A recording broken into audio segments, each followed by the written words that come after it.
السلام علیکم ورحمۃ اللہ وبرکاتہ۔ آج ہم اعتکاف اور شب قدر کے بارے میں پڑھیں گے۔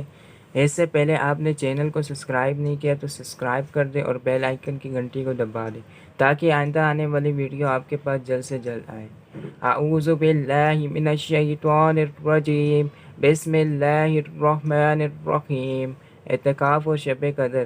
رمضان المبارک کے آخری عشرے میں مسلمان اعتکاف کا اہتمام کرتے ہیں۔ رمضان کا آخری عشرہ مسجد میں گزار کر اللہ تعالیٰ کی عبادت کی جاتی ہے۔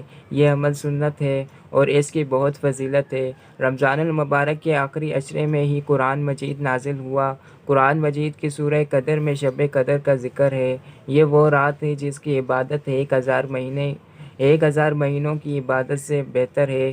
نبی صلی اللہ علیہ وسلم نے فرمایا کہ لیلۃ القدر رمضان کی آخری 10 راتوں میں تلاش کرو۔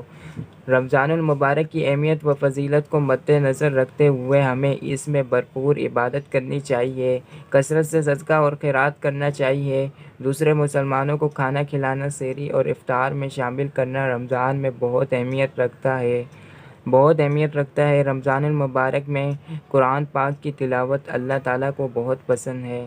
رمضان میں اس کا اجر کئی گنا کر دیا جاتا ہے۔ ہمیں چاہیے کہ ہم رمضان المبارک میں کثرت سے تلاوت کو اپنا معمول بنائیں، زیادہ سے زیادہ شیئر کریں اور دوسروں تک پہنچائیں۔